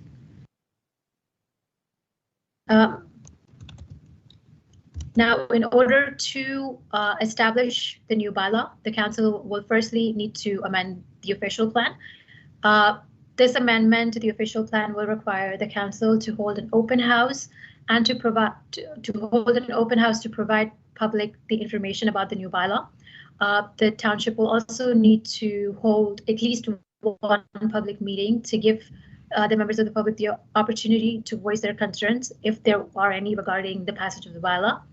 And the costs that the township will incur in order to establish the new bylaw includes cost to circulate notice of the open house and public meeting, cost to hold an open house and a public meeting, and cost of wages for staff and members of the council for the amount of time required to draft and adopt the new bylaw and the official plan policy. I conclude my presentation with a recommendation that the Township of Georgian Bluffs will benefit from adopting a Parkland dedication bylaw. I want to thank you for your time and your consideration, and for giving me the opportunity to present this report. If there are any questions, I'd be glad to answer it for you. Thank you. Thank you. Thank you very much for your excellent report. Deputy Mayor Carlton, go ahead. Thank you, Mr. Mayor. And yes, an excellent report. I have a question in regards to the amount of parkland that the municipality, it's suggested that we have. Does this have to be parkland that's strictly owned by the municipality? I'm thinking of Grey Sauble Conservation Authority, who owns quite a lot of property within Georgian Bluffs, and there's walking trails and that type of thing throughout those. Can that be included as part of our parkland, or it has to be specifically land that we own ourselves? I don't believe that any of these trails could be included for parkland dedication. I think it has to be land that is a part of the subject land or that is being developed at the time. I'm not sure if there is any provisions in the Planning Act regarding this, but from what the Planning Act states, it is 2% of the land that is going to be developed. So I would, taking that into account, I would believe that any other trails or any other existing parkland would not be accounted for. Thank you. I see our senior planners there. Jen, any comment? Yes, thank you, Mr. Mayor. Through you to the Deputy Mayor. My understanding is that it has to be land that the township actually owns. Land that's held in other ownership, like private ownership, could be closed off. So this is land that would be a parkland that would be open and available to the residents to be able to access. If I may, Mr. Mayor, Go ahead. that makes perfect sense to me then. So is there an actual description of what this parkland must be like? Does it have to include walking trails, picnic benches, that type of thing? Or is it just land to be utilized by the residents? Is there a description of what actually has to be there? I guess I'm thinking of like the Sarawak Park where there's playground equipment and that type of thing, washrooms. Just, is there an exact description of what must be on that parkland? Jen? Yeah, thank you, Mr. Mayor. Through you to the Deputy Mayor. So generally when we are looking at parkland dedication, it's usually through the actual acquisition of land is through a plan of subdivision. And what we would be looking at is appropriate parkland within that new community that's being created. So through that process, then council would have an opportunity to have input into the design and the criteria that they would like to see for that new community. So we can have developers put forward a proposal of based on the size of the property. For example, the Kilsyth subdivision, that is a smaller parkette, and what we are doing is connecting it through to the existing community center. So there's a link, like a physical pathway to connect those two properties. And with the assistance from the accessibility committee at the County of Grey, we're looking at designs for play structures for children as well as for recreation for other members of the community, so that the park isn't just specifically for children of a certain age, but it can meet the needs of the community. And moving forward, when we acquire land for new plans of subdivision, that's something that there are criteria that we can establish, including connectivity to other neighborhoods, trails and pathways, parkettes that may have, for example, there's one in Port Elgin, and it actually has a circuit of activity structures for adults. So you can do chin-ups, you can, I'm not sure what the correct terminology is, but push the weight and do some stretches and agility movements. So that's something that can be determined through the process of approving that plan of subdivision. Thank you, Jen. Does that answer your question, Deputy Mayor Carlton? Yes, it does. Thank you very much. And again, an excellent report. I enjoyed reading all of these reports. Thank you. Yeah, yes, every one of them been excellent. Is there any other questions on this report before us? Seeing none, I would like a show of hands, all in favor of the motion before us. The motion is carried. C2, thank you very much for your report. Thank you again to all our students for your efforts throughout this seminar. Your detailed reports will assist Council as we move through the official plan update process. Best of luck in all your future endeavors. And Madam Clerk. Thank you, Mr. Mayor. I just wanted to note as well that to further express the township's gratitude, formal correspondence, being letters of thanks, will be forwarded to all 3 of our students. So thank you again for your efforts, and we hope that we maybe one day will welcome you to the township as planners. Yes, how true. Again, thank you very much for all our 3 students. So I'm going to move forward with our agenda. We are now down to operations. The first one is the winter operation plan. The recommendation is the report OPS 2021-49 entitled Winter Operations Plan be received, and that the committee as a whole recommends to council that the proposed winter operation plan attached as Schedule A be approved. Someone to move to put on the floor, please. Moved by Councillor Barfoot, second by Councillor Thompson. The Director of Operations, Mr. Dolmer, go ahead. Thank you, Mr. Mayor. Through you, Mr. Mayor, to council. Just a quick response to the report here. Township Operations Department provides a full suite of winter maintenance activities throughout the township, which being applying materials to the road during winter operations, roadway plowing, sidewalk clearing, and snow removal when required. Where mechanically possible, these services are delivered consistently and equitable to all areas within the municipality. At this present time, the team maintains roughly about 754 lane kilometers of road network and approximately 12 kilometers of sidewalk, which includes Cobble Beach, Presqu'île, and also Shallow Lake.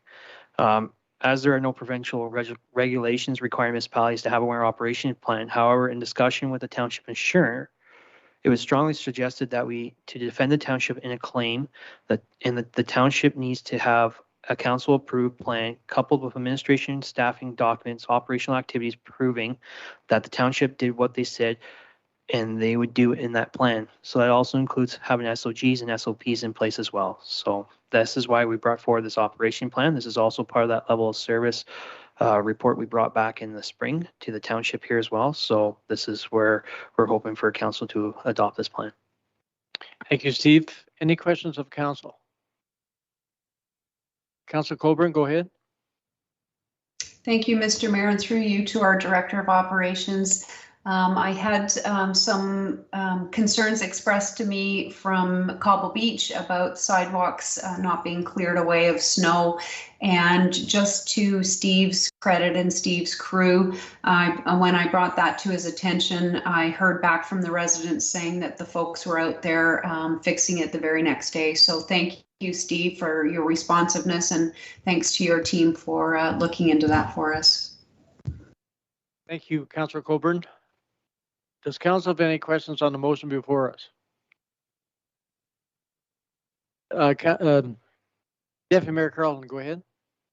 Thank you. I had asked Mr. Dolmeyer as well about getting a copy of all those maps and everything, and I understand that is being printed up for all of us. So I assume we need to go into the municipal office to pick that up, because I found that having that on hand each winter season has been quite valuable. So thank you to Mr. Dolmeyer for doing that.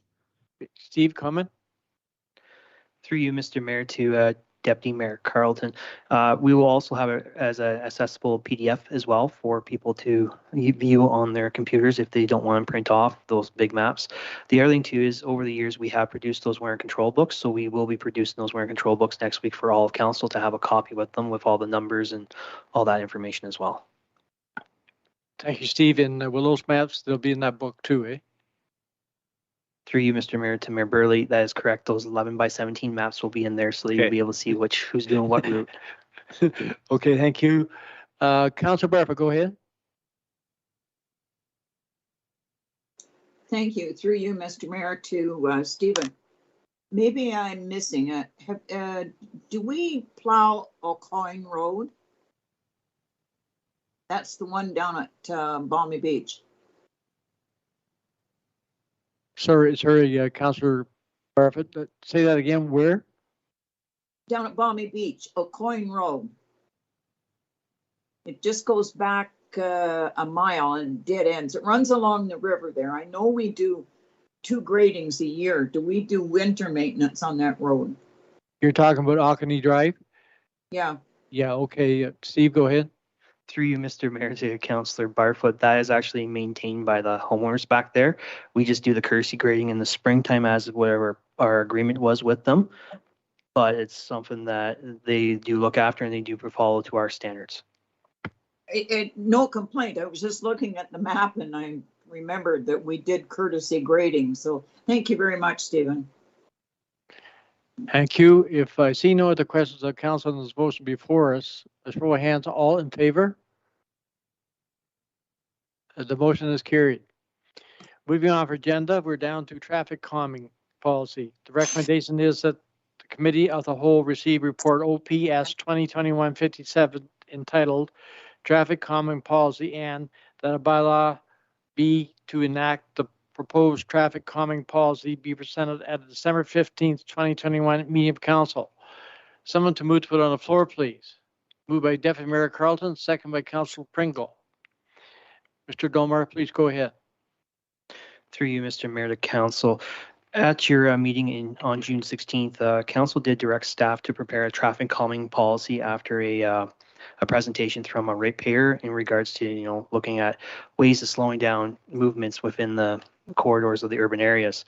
So staff have reviewed several municipalities' other traffic calming policies. We did found that we were looking at using a little bit of the City of Guelph's traffic calming policy along with other municipalities that we reviewed. So we were looking at Brampton, Hamilton, Kitchener, London, Milton, Oakville, Township of Springwater, Township of Tay, and we did list them in within the policy there. But that, as we were also reviewing that, we were also reviewing the ITE guidelines as well for traffic calming policies, along with also the TAC traffic calming policies as well. So we're trying to be in conjunction with most of the other municipalities around us and within Ontario, but it's something that we'll need to look at.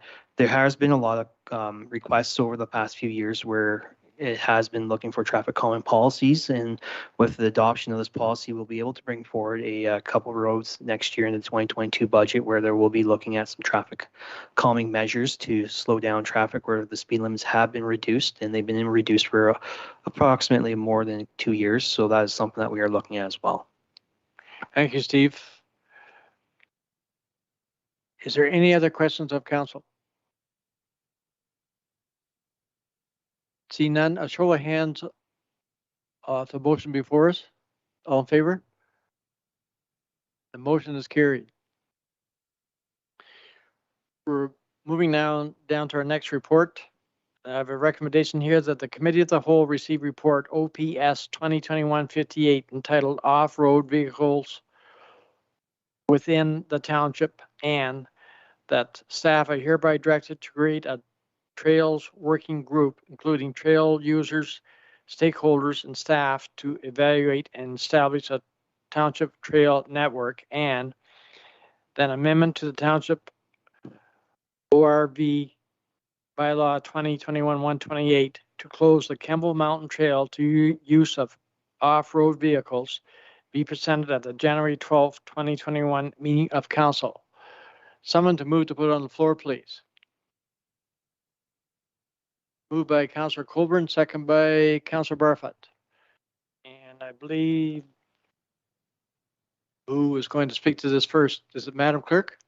Thank you, Mr. Mayor. It will be our Director of Operations that speaks to this report, but I did want to note that the recommendation does have a small error in it, in that this bylaw will be presented at the January 12th, 2022 meeting of council. So simply an error on my part. Okay, thank you, Madam Clerk. I didn't think you were that good. Okay, Director of Operations, please go ahead. Thank you, Mr. Mayor. Through you, Mr. Mayor, to council. In regards to this report, there's been a lot of discussions over the last few years in regards to the Kemble Mountain area. In 2019, council approved and renewed an existing agreement with the South Bruce Peninsula ATV Club for the use and maintenance on the Georgian Bluffs Rail Trail. At the November 25th, 2020 meeting, council enacted a bylaw regarding to regulate vehicles or off-road vehicles, ORVs, on municipal highways within the township of Georgian Bluffs. And then we got into other discussions where we brought forward on December 16th, 2020, a council to adopt the Township Recreation and Trails and Master Plan. At the December 2nd meeting, also in 2020, council received 2 delegations from concerned residents regarding the use of ORVs on Campbell Mountain Trail, so the Coles Side Road, on open road allowance between concession 24 and Taylor's Side Road. And then there was a report that was presented in February of this year in regards to the prohibited use of the off-road vehicles on the Campbell Mountain Trail. At the time, we actually went out, kind of had another meeting on February 24th, and we pulled the report and deferred it for pending and further investigation. At that meeting on March 3rd, committee considered recommendations and previously deferred by the same. Various delegations were heard at the same meeting, both in support and opposition to proposed closure. So throughout those discussions, throughout those times, we did reach out to have 2 legal opinions reserved. They are attached to the report here in regards to the Campbell Mountain Trail. We did also produce continued on with our investigations throughout this process here, where we kind of had a public survey that was out to have a couple of public meetings where residents were able to speak and bring concerns forward on the use of RVs and ATVs and other vehicles throughout, or other issues with trails in regards to that. And that was on August 31st and September 9th this past year as well. Operations staff also engaged the community to gather feedback regarding the trails within the Georgian Bluffs. Staff created a online service on August 20th. And it was active till September 17th. A total of 282 responses were received online, with an additional 5 responses received in hard copy. The results of these sessions and surveys are further analyzed in section 2 of the report, which kind of got into a little bit more charts and showing what's going on. Just so everybody is aware, the notice of the survey and the public meeting was published in local newspapers, uploaded to the township website, and shared on social media. Upon reviewing a lot of the legal considerations and also the analysis of other items that helped us to move towards our recommendation of creating a working group to establish an actual ATV trail within the township. This is where we've kind of where our hopes are to work together to have that win-win situation within the township, so that everybody can enjoy the areas within Georgian Bluffs. So there's other items within the report there. We are looking at some of the roads, but when we are looking to do this trail for ATV use and ORVs, we are going to be staying out of the NEC territory that is appended to this report as well, which kind of goes right through the middle of Georgian Bluffs. So there's lots of space on over towards the Hepworth area, connecting into the South Bruce Peninsula, the county forest, private lands, unopened right-of-ways that are not regulated by NEC jurisdiction. So at this time, I'm going to pass it over to the Madam CAO for her analysis on the Campbell portion. Thank you, Steve. Acting CEO, please go ahead. Thank you, Mr. Mayor. So just briefly, as our Director of Operations has outlined, following the, I'll say, mass amount of engagement that the Campbell Mountain Trail discussions generated, we did reach out to Township Legal Counsel to evaluate and comment on the township's ability to regulate off-road vehicles or permit them within the NEC, what the NEC and what the NEP prohibited, and how we could work with the NEC to find a way to, again, comment on that win-win situation, to try and find a common ground for the community to come to. So the legal opinion has been appended to this report, and in some says, as the NEC is a provincial body, their regulations essentially supersede ours. So we, as bodies of the province, are required to be in compliance with the NEP. Therefore, off-road vehicles are not permitted in any zone that is governed by the NEC. And again, that legal opinion is attached in full, not redacted, for council and the public's information. So at this time, given that the Campbell Mountain Trail is currently temporarily closed, to be in compliance with the NEP and per the legal opinion that's attached, we are recommending that the Campbell Mountain Trail be permanently closed rather than temporarily closed. That will require an amendment to the existing township ORV bylaw. So that will be presented at the January 12th, 2022 meeting for enactment.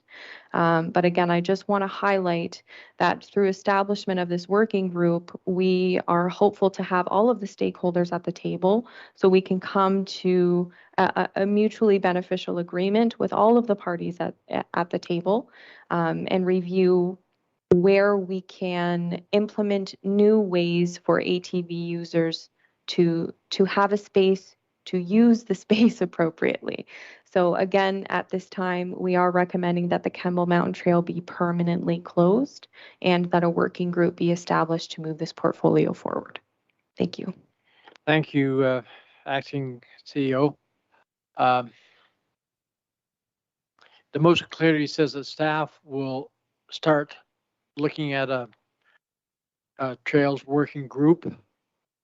And I assume that these will be probably all public members, like ATV club representatives, maybe snowmobile clubs and such. Am I correct in thinking that, Madam Clerk?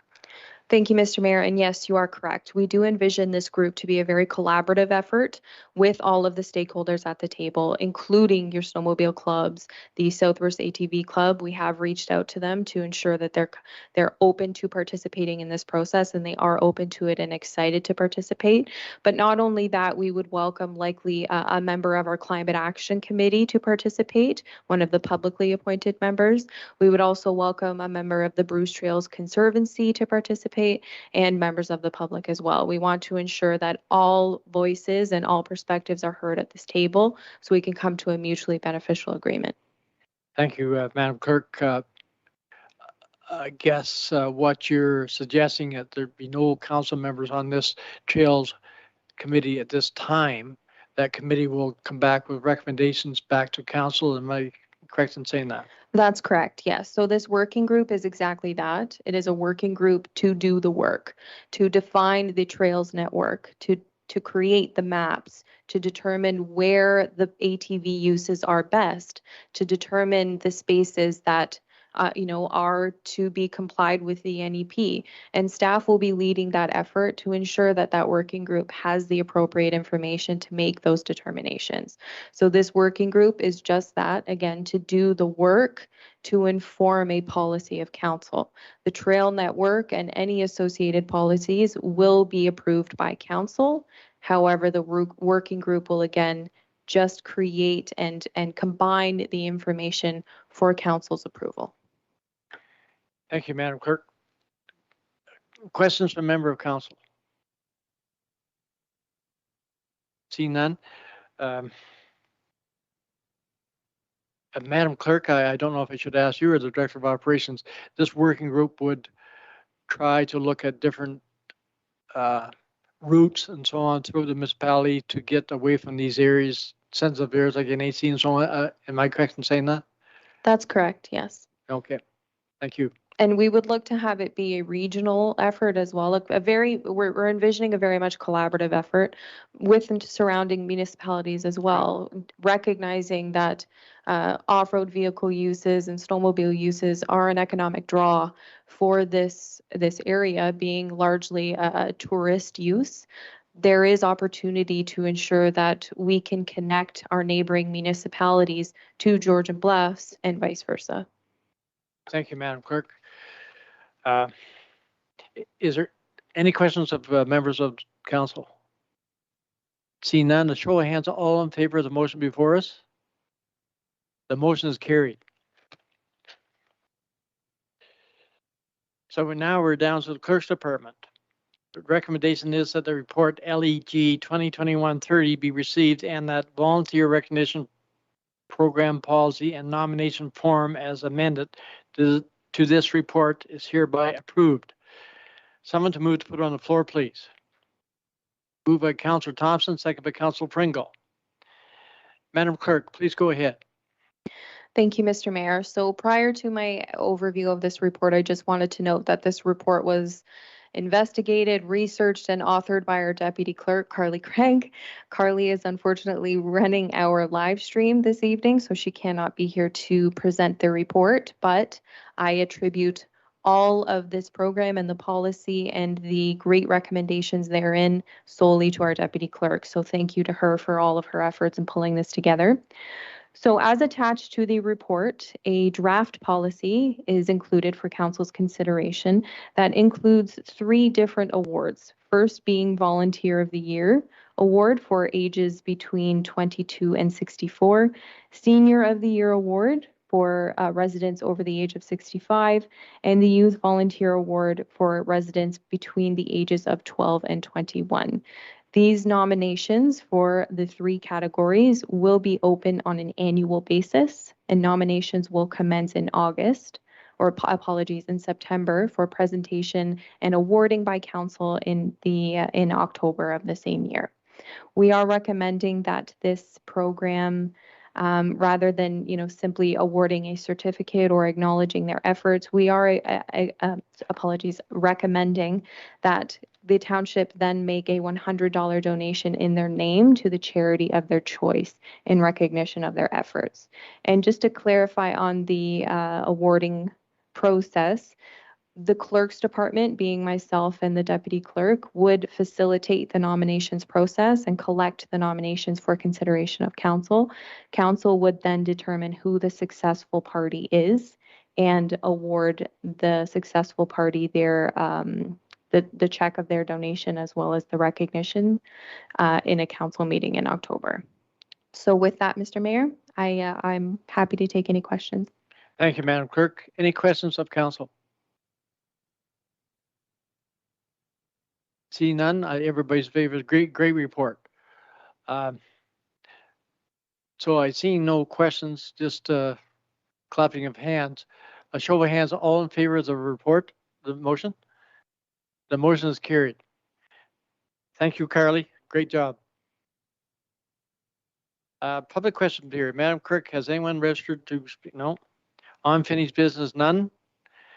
We're down to new business. I'll do the notice of motions after, but I'm going to go to Councillor Barfoot first. I believe you wanted an update on the ITFD. Am I correct in saying that?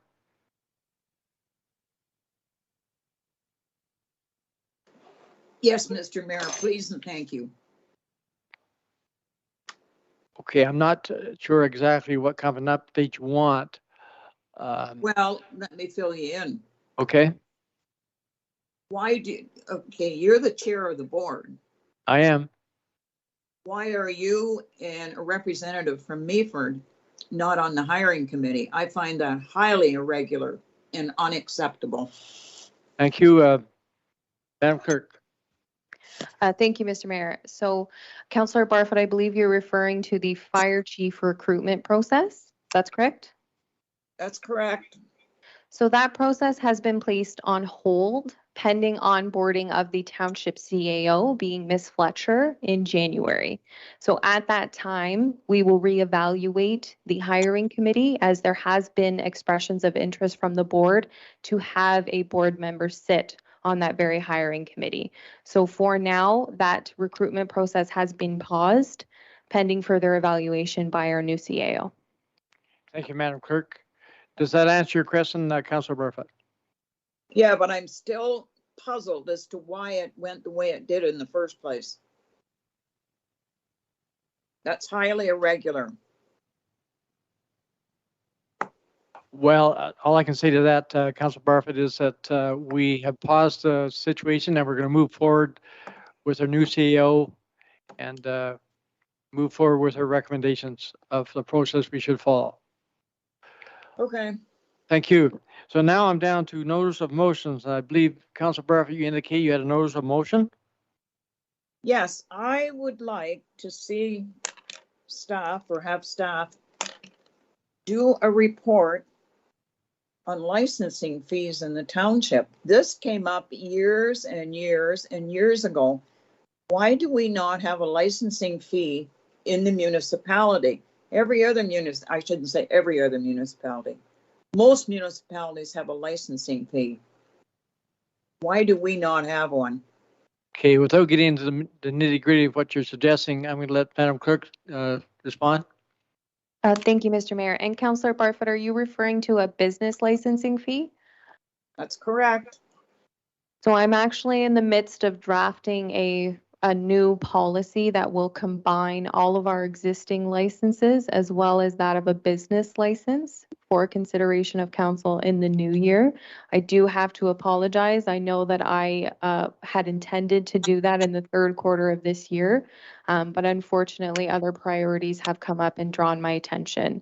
So I appreciate your continued patience, and I will have that to council in the new year.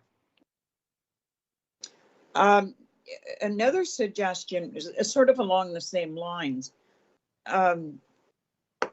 I noticed Meaford used to have what they called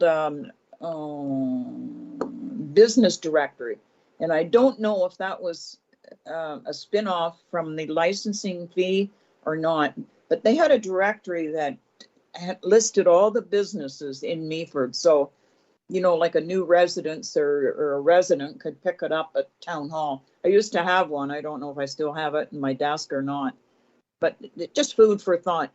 But the licensing fee I brought up years ago, so I'm glad to hear that you're working on it and we can expect to have it soon. Thank you, Councilor Barfoot. Would you be willing to withdraw your notice of motion and wait until the clerk brings her report forward?